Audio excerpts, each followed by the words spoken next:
जय प्रभुपाद जय प्रभुपाद जय प्रभुपाद श्रील प्रभुपाद जय प्रभुपाद जय प्रभुपाद जय प्रभुपाद.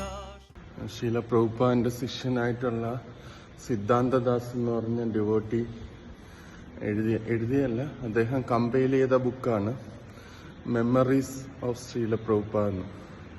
അപ്പോൾ ശ്രീല പ്രഭുപാദിന്റെ ഒരുപാട് ലീലകൾ ഓരോരുത്തരായിട്ട് പറയുന്നുണ്ട്. ഓരോ പാരഗ്രാഫിലെ ഒരാൾ പറയുന്നുള്ളൂ. അങ്ങനെ ഒരു ചെറിയ ബിറ്റ് അതൊരു കണ്ടിന്യൂസ് അല്ല, പല സ്ഥലത്തുനിന്ന് അവർക്കുള്ള ഓർമ്മകൾ പ്രഭുപാദിനെ കുറിച്ചുള്ള പറയാണ്. അപ്പം ഒരു ശിഷ്യൻ, അദ്ദേഹത്തിന്റെ പേര് ബദരി നാരായണ ഗോസ്വാമി ദാസ് എന്ന് പറഞ്ഞു, പ്രഭുപാദിന്റെ ശിഷ്യനാണ്. അപ്പം അദ്ദേഹം ഇങ്ങനെ പറയുന്ന ഒരു കാര്യമുണ്ട്.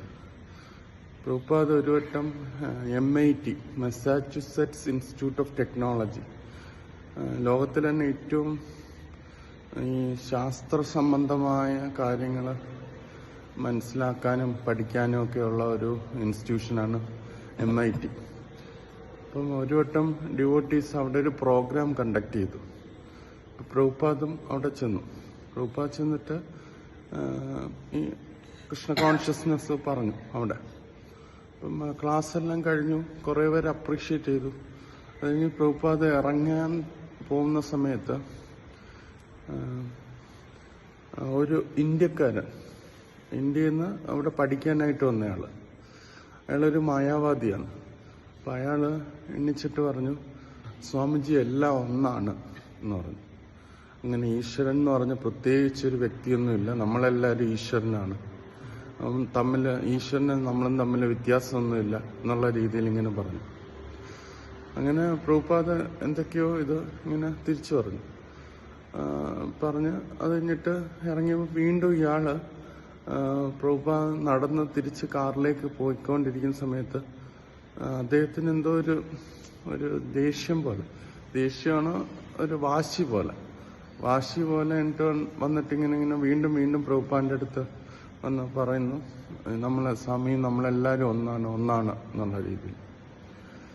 പ്രഭുപാദ് എന്നിട്ട് പോകുന്നതിന് മുമ്പ് ജസ്റ്റ് ചേട്ടൻ തിരിഞ്ഞു നിന്നിട്ട് ചോദിച്ചു,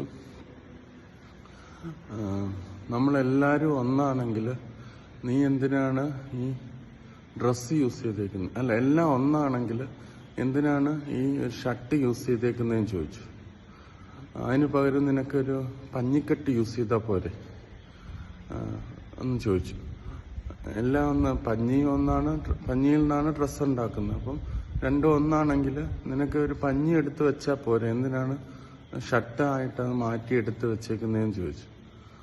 അപ്പം വീണ്ടും അല്ല സ്വാമി എല്ലാം ഒന്നാണ്.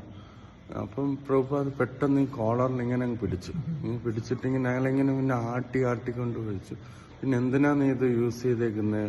എല്ലാം ഒന്നാണെങ്കിൽ നിനക്ക് പഞ്ഞി യൂസ് ചെയ്താൽ പോരെ എന്നിങ്ങനെ ചോദിച്ചുകൊണ്ട്. അപ്പോൾ ഡിവോട്ടീസ് ചോദിച്ചു, പ്രഭുപാദിന് അൺകൺട്രോൾഡായിട്ട് ദേഷ്യം വന്നു എന്നുള്ളതാണ് വിചാരിച്ചത്. പക്ഷെ പ്രഭുപാദ് വളരെ ദേഷ്യത്തിൽ ചെയ്ത പോലെയാണ് തോന്നുന്നു. പിന്നെ ഡിവോട്ടീസ് വിചാരിച്ച് പെട്ടെന്ന് കാറ് കൊണ്ടുപോകാന്ന് പറഞ്ഞിട്ട് അവർ കാറ് കൊണ്ടുവന്നു. അപ്പോൾ പിന്നെ അയാളങ്ങ് ഷേക്കനായിപ്പോയി, പേടിച്ചു അയാള്. എന്നിട്ട് പ്രഭുപാദിനെ ഒരു കാറിലേക്ക് കൊണ്ടുവന്ന്, പക്ഷെ പ്രഭുപാദ് പെട്ടെന്ന് പീസ്ഫുള്ളായി. പ്രഭുപാദ് ഒരു ദേഷ്യം അഭിനയിക്കുകയായിരുന്നു ചെയ്തു.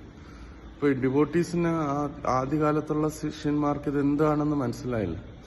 പക്ഷെ പ്രഭുപാദ് അവിടെ ചെന്നിട്ട് ടെമ്പിളിൽ ചെന്നിട്ട് പറഞ്ഞു,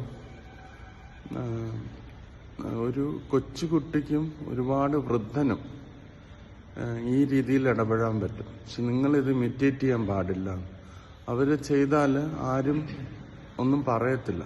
ഒരു കൊച്ചുകുട്ടി ഇപ്പം ഓരോ കുസൃതി തരങ്ങൾ സ്റ്റേജിലൊക്കെ കയറി കാണിച്ചാലും ആരും ഒന്നും പറയും. പക്ഷെ അതേസമയം ഒരു വലിയൊരാളാണ് സ്റ്റേജിൽ പോയി ഇങ്ങനെയൊക്കെ ചെയ്യുന്നതെങ്കിൽ ആൾക്കാർ ദേഷ്യം വരും. പക്ഷെ അതേപോലെ ഒരുപാട് വൃദ്ധനായിട്ടുള്ള ഒരു വ്യക്തിയും എന്തെങ്കിലും ചെയ്താലും ആരും അത്രയും വലിയ കാര്യമായിട്ട് എടുക്കത്തില്ല.